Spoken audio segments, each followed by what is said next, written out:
for being here with us. It's a pleasure. Your budget presentation was quite well-rounded, and there are some areas that I would like you to talk about and expand on. But firstly, I would like you to go into the vision for your ministry. Tell us, what do you see happening and changes that we can see in the next 5 years on you? Well, the first thing I said when I went to the ministry was I gathered everyone and I said, look, my attitude to the work is simply this. What works, we should continue. What doesn't work, we should fix. What is a disaster, we should throw away. And that has been guiding our policy in the ministry. Now, the first thing I have really done is to activate the parent-teacher associations. I have, in fact, sent a circular out via the Chief Education Officer to all of the schools. I want to report on how active the PTAs are. Because one of the things I think that has happened is that parents tend to take an interest in the children when they're very small, but by the time they get into, past grade 6, then the parents essentially abandon them. I think parents have to remain engaged with their children throughout the education process. And that, I believe, is one of the strongest things I feel. It can't just be left to the classrooms. In the classroom itself, I know we have been getting outstanding results in CSEC and so on. I am not consoled by this, because I believe that our children are not getting the kind of rounded education that I believe is good for them. So I would like to see, more systematic sports developments in the schools. I want to see music back in the schools. I can't understand a school where children are not starting the day by singing every day. So I want to see music back in the schools. So I want enhanced music programs. This recent vacation, I had 2 workshops. Yes. One was for music teachers. Not just for music teachers, but for music teachers and teachers who would be involved in music education. The second thing is that I had a workshop on counseling, because I'm a firm believer that we must eliminate corporal punishment altogether. It must not be an option. There must be nobody within the school system authorized to beat children. Beating children is a failure. You failed. So I would like to enhance counseling, get our counselors better trained, to respond to children who are in distress, who need help. That's the way I think that we need to deal with issues of discipline. These are some of the key issues that I'm concerned about in the education system. I think also that, I have been very disturbed, like a lot of people, about the immense gap between the coastal educational achievements and the hinterland. There is not enough focus in relation to hinterland education. Not enough of our trained teachers are paid enough to go out into the hinterland and do what it is they need to do. And I think fundamental to a lot of what is happening is the very poor remuneration of teachers. If we want to really prize our teachers and get them to do what it is we believe we need to get them to do, we have to pay them better. I don't think we can continue to pay teachers the paltry amount that they're paying, which is why we have this, this extra lesson industry.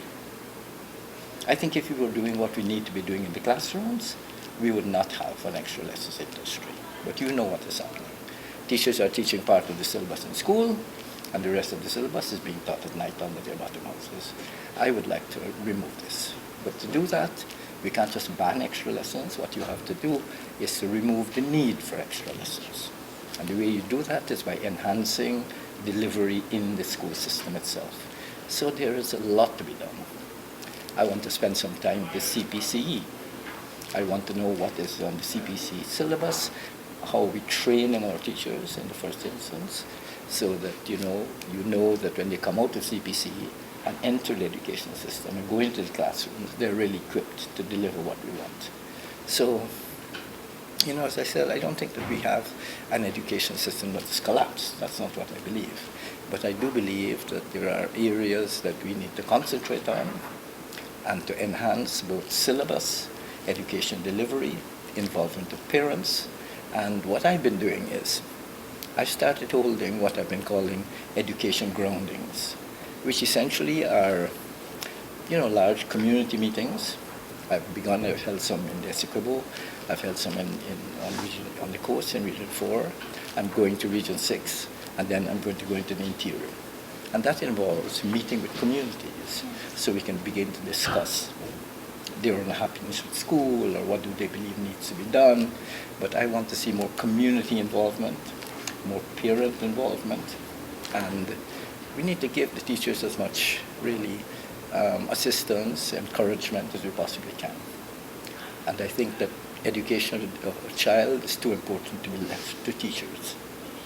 Parents have to become fully involved. I can't stress this enough. And my concern about PTAs is that they seem to be mostly mothers. Yes, Where are the fathers? And then you wonder why the girls are doing so much better at exams. Because most of our teachers are female. We hardly have any male teachers in the system. Most of our teachers are female. So the girls are very good role models to deal with. So what's happening to the boys? So there are many of these issues, I think, that need to be addressed and tackled very seriously. And as I say, I don't believe we have a collapsed system, but we have a system that needs serious work. Now, what I've done is I have reactivated the National Advisory Council in Education. We're going to bring experts, people who have been involved in education and education delivery over the years, bring them together and try to get out of the this national advisory body the kind of policy directions that they would believe we should go in. I've also established a commission of inquiry in education, and that commission, I hope, will be able to go out of Georgetown, go into the various regions, and the commission will hold hearings. People will come to the commission, hear their concerns, make their recommendations, and out of the commission of inquiry and the National Advisory Council, I will get a body of proposals that will help me to refashion, remodel, and improve the education system. Okay, Minister, with regards to the hinterland education system, you said that you want to see improved services there. Yes. Can you tell me what are some of your plans for that? Well, we have to look at what is available to us. I'm not in a position right now to say that I have a sufficient grasp on the totality of resources at my disposal. But what I'm saying is that when I look at that totality of resources, I want to ensure that the resources that are required for the hinterland will get to the hinterland. Okay, Minister, with regards to the University of Guyana, well, for the past year, there has been a lot of problems in addition to those that was existing. Can you say how would you go about rectifying this, or if there's any plan that you have on stream immediately for the university? The university mercifully does not come under my remit. Yes. The university is run by a council. I have, from the Ministry of Education and the government, we have 2 representatives on the council.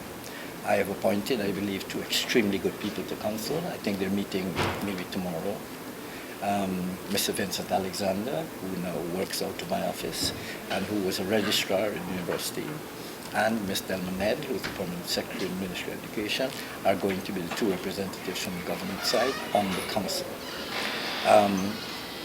The council is, I believe, hamstrung by the fact that they don't get adequate resources to run the university. The university is resource starved.